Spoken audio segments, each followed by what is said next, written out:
What is going on, everybody? Welcome back to another episode of The Stoop Life. If today's your first time listening, I want to say welcome. It's good to have you guys here.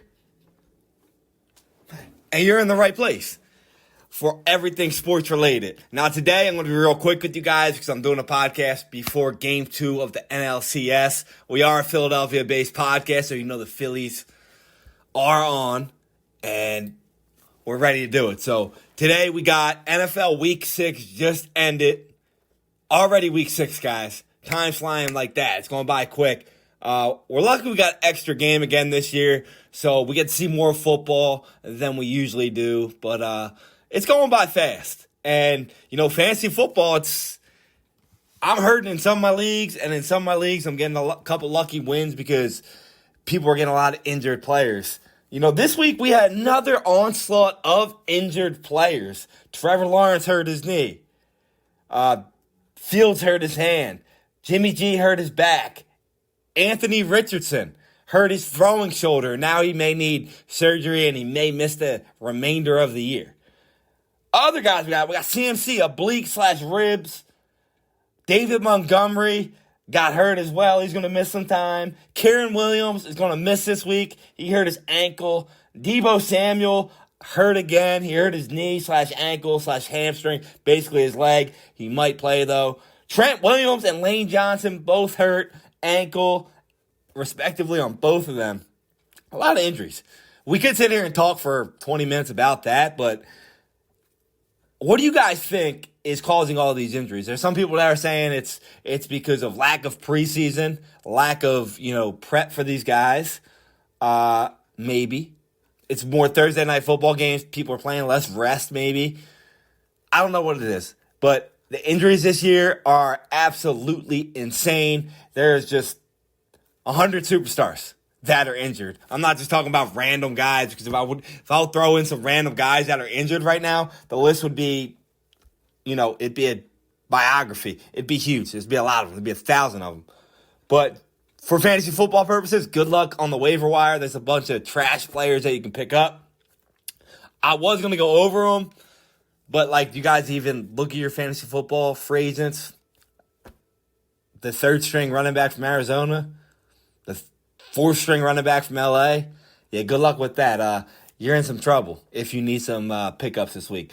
But it is what it is. We're going into week 7. We have 0 undefeated teams. That means San Francisco lost and Philly lost. Everybody thought they were going to have easy victories. San Francisco going into Cleveland against PJ Walker. The Philadelphia Eagles into New York, a dog walk, right? Against Garrett Wilson and the New York Jets. That's why you don't take teams lightly in the NFL. That's why you don't overlook teams in the NFL. You had the San Fran was looking, easy win. And then what happened? You got a lot of injuries. You lost. Can make it obvious reason why they lost that game. Chris McCaffrey went down. Deebo went down. Trent Williams went down. They had a lot of injuries. Understandable. Still a bad loss because you lost to PJ Walker. But lucky for them, the other undefeated team, like I said, Philadelphia lost. And my Philadelphia Eagles, that was a bad loss. That was a trap game at its finest because this coming week we get to play the number 1 offense in the NFL and the Miami Dolphins, and also fellow 5-1 team. There are 5 teams in the NFL right now that are 5-1. I'm going to rank them. Hate me or not, I think the best team in the NFL is still going to be Kansas City. They got Patrick Mahomes. A lot of you are saying, they're not that good right now. The refs are helping them. Well, that's one reason why I got Kansas City at number 1, even though they already lost to a fellow 5-1 team in the Detroit Lions. But Kansas City got Patrick Mahomes, and they got the referees. We seen what happened in Tom Brady's career when you got the best quarterback, the face of the league. We already know what's going to happen. They are the defending champions. So until they're not tied for the best record in the NFL, I'm going to consider them the best team in the NFL. After that, I still do have the San Francisco 49ers. I think the San Francisco 49ers, they got all them injuries. They'll be okay. Brock Purdy still gives me a question mark because we seen he did look like Baker Mayfield without his weapons. That does concern me a little bit, but they do play all-around football. They got a good line if Trent Williams can play. And if Christian McCaffrey and Debo can play, they got weapons there. Their defense is great. They are number 2. Number 3, a lot of questions I got right now for my Philadelphia Eagles. You got to get your shit together. You got a new play caller on offense. You got a new play caller on defense. And you guys are looking lackadaisical out there. They had a team meeting. They brought in a veteran, Julio Jones, today, which I don't know if it's going to correlate to a lot of stats going forward. But I think that veteran presence is going to help them know how to, prep for these games better, be able to read the film better for the games going forward, because they're going to need it this week against Miami, who I got number 4. I got Miami number 4 simply because they've been beaten up on bad teams, but against the 2 good teams they played, their offense didn't show that great. They lost to Buffalo, and so if you get a good defense against them, still questionable. They will move up to number 1 this week if they do beat the Philadelphia Eagles. I'll give you that. Because I think if you're coming into Philly on a Sunday night football team, a team like Philly that needs a win, and Miami comes out here and dominates, I think they're there. Number 5, I think it's the highest ever for the Detroit Lions in rankings in my life. I got Detroit Lions at number 5 in the NFL right now. It's no overreaction that this is the best Lions team we've had in ever. Probably ever, right? I mean, I've only been around for 33 years, so it's the best team in my 33 years. That's saying a lot. They are dominant on both sides of the ball, and they got a cakewalk schedule. They got like 2 hard games left. They're favored in, I think, 9 of their rest of their games. They might win 7 or 8 more games. You're looking at a 12-13 win Detroit Lions team. Think about that. Imagine a playoff game coming through Ford Field in Detroit. They got some pretty good fans there. They're going to be excited. So we'll see what happens there. How about the Jets? They're 3-3 without Aaron Rodgers. Are they somehow going to will them ways to the playoffs? I've seen a lot of you guys posting that. I know we got a lot of Jets fans in Stoop Life group on Facebook. And listen, great win. It was a great win. You came through with your 3 cornerbacks out, but you're going into a bye week at 500, which is great. But I don't see it keeping up. You guys didn't do anything to win that game except make Jalen Hurts throw 45 times, 50 times, which was stupid from the coordinator. So I don't even think that the Jets won that game. I think that the Eagles thought they were going to come into that and dog walk them, and they dog walked themselves. Big win by New York, but playoffs without AR, good luck. AR is throwing on the sidelines right now without a boot, but no, not happening. Not happening. Shut that overreaction down, Jets fans. Go back to New York, enjoy your win, and fuck off. Cincinnati Bengals, though, they got another win. Watch out, AFC North. Got a lot of people thinking they're going to come back and win the AFC North. Honestly, I have mixed reactions on the Bengals. They won 2 games in a row. They're at 3-3. Joey Burrow's looking like he might come back with a vengeance here. But hold the horses, pump the brakes. Cincinnati, you need to get a run game first. Because last week, you guys still didn't look good. Seattle I don't know what they were doing on the offensive side of the ball. They missed a lot of open catches. And much like the Jets, I think Seattle lost that game as well. I'm not taking anything away from Cincinnati. It was a big win, good win. But I think Seattle lost that game as well. I think the AFC North is up for grabs. So, possibly. I'm rooting for Cincy. I got Cincy, but pump the brakes a little bit. We got to see a little bit more out of Joe Burrow and his health going forward to let them see what happens. Good thing is they are going into a bye week, so Joe Burrow can get a little bit healthier, and we'll see what they look like on their way outside of that bye week. I think they're going to look a lot better. So, mixed emotions, but pump the brakes on the Bengals real quick. A lot of you were thinking that Coach of the Year is already over. We got the Houston Texans, 3 wins, same amount of wins they had last year. Is DeMeco Ryans the Coach of the Year?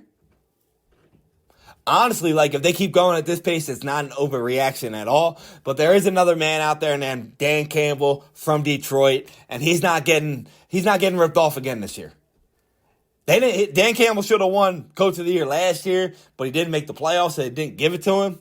This year he's going to make the playoffs. He's going to win that. This Detroit team takes after their coach. So does the Texans coach, though. DeMeco Ryans' first year, nobody expected nothing out of him. Their defense looks legit. Their quarterback looks legit. Watch out for the Houston Texans in that division, too, because that division's a little shaky right now, especially with a Thursday night football game. Trevor Lawrence may not play. We'll see what happens. How about Jim Schwartz, though, in Cleveland? I remember him coming here in Philly. He sucked. Lost us a lot of games. Best defense in the NFL right now. They've only allowed, 20 first downs total this year so far? Unbelievable. They're like half of anybody else. Mainly that's because of Myles Garrett, who, let's not be real, he may not have all the stats, but he's probably the defensive player of the year. Let's go watch that video of him just absolutely manhandling Trent Williams, which does not happen. Nobody does that too, but he manhandled Trent Williams. And he caused havoc on yet another offensive line and another quarterback, and they won the game because of him. Let's be real. I mean, a lot of players got hurt, but that dude changed the way of the game. Defensive player of the year because of the defensive coach of the year, Jim Schwartz and Myles Garrett. That may be a reason why, they lost Nick Chubb, so nobody's talking about them. They got this whole Deshaun Watson thing going on, but watch out for Cleveland. They say defense wins championships, so if this defense keeps up, watch out for them. Number one team in the NFL so far, though, in passing yards and rushing yards is Miami Dolphins. That has never happened this late in the season, ever. Number one. On pace, number one ever offense. They have average of 316.8 yards per game passing and 181.8 yards per game rushing. That is absolutely phenomenal. Like, phenomenal. And now you're coming to Philadelphia, depleted defense. It's going to be a tough task for Philadelphia to shut them down. But, man, Miami. On pace, they got the league leader in two positions. You got Tua in quarterback and Tyreek Hill at wide receiver. And listen, Tyreek Hill might be my favorite player in the league because this dude does not give a shit about being fined. And NFL, you need to pull the fuck back on these fines because let these players celebrate because that's great. It brings camaraderie to the game. It brings people to the game because they like to see that. Because Tyreek Hill scoring a touchdown and then grabbing the worker's phone and doing a flip with it was absolutely phenomenal. The guy's a freak athlete. If you guys have not seen it, go look it up. Tyreek Hill backflip touchdown. And then go look up the video from that actual camera. It was pretty damn cool. Like, the guy had a video of Tyreek Hill run his route and then scoring the touchdown. And then Tyreek Hill grabs the phone and does a flip. Like, it was phenomenal. It was absolutely crazy. Like, the guy's fast as shit, athletic as shit, and, like, just let him do what he wants to do.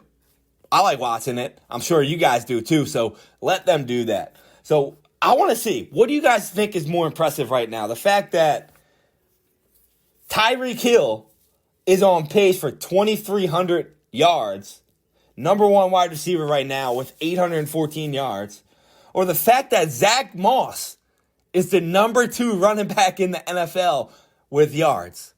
Zach Moss, number two running back in the league with yards. Yes, Jonathan Taylor is back. Maybe you should trade him because Zach Moss is looking pretty good. Buffalo, you fucked up. You should have kept him. You should have used him right because this dude's a beast. He got 466 yards, which is 87 yards ahead of Christian McCaffrey. Behind him is Akne, Karen Williams, who's hurt from L.A., and DeAndre Swift. That's an ugly group right there. I know it's a pass-friendly league, but holy shit. 466 yards is number two. It's pretty bad. Christian McCaffrey got 553. He's number one in the league. Rushing, it's not a lot at all. I mean, it's not that bad, but considering the fact if you look at the drop-off from 1-2 down, it's pretty bad. But we got the number one receiver in the league, like I said, Tyreek Hill at 814. He's 142 yards ahead of number 2, which is A.J. Brown. And A.J. Brown just set a record. He had first 4 games in a row with 125 yards receiving. Is he going to do it again against Miami? I think he will. A.J. Brown's the man. But what we got a matchup between the top 2 receivers in the league, in Tyreek and A.J. And when this happens in the NFL, it kind of reminds me when Moss was playing T.O. or Calvin versus Moss or one of those type of matchups where these guys both were going to compete with each other to get catches, and they would get electrifying 65, 70-yard touchdown catches. So if you're betting this week, this is the game to bet, and I'll touch these wide receivers at catches over 20 yards. They're both going to have like 5 of them. It's going to be electrifying. But after that, you got Diggs, Puka Nacua at number 4, and DJ Moore at number 5 in receiving yards. Coming out of Miami again, you got the number 1 passer in Tua at 1876. He's 201 yards above number 2 Kirk Cousins. Who would have thought that Tua would have made it this far? What I mean by that is like everybody assumed he was going to get hurt week 1, and this dude is balling out. I'm going to tell you again, he will win the MVP this year. I'm not going to say they're going to win the Super Bowl, but he's going to win the MVP this year. Tua's going to stay healthy. He's out here promoting Sound of Freedom. I told you he got God on his side watching over him this year because he's promoting stuff to help people. He's going to win the MVP. I'm going to say it again, and I'm going to say it next week when he puts up yards against my Philadelphia Eagles, but takes the L because their defense sucked. Just going to say that. He's going to put up yards. Defense is going to suck. Philly's going to win. Tua's still going to be my MVP pick. Kirk Cousins, though. 200 yards behind him, but he lost Justin Jefferson. Behind him, you got Matt Stafford, C.J. Stroud, and Jared Goff.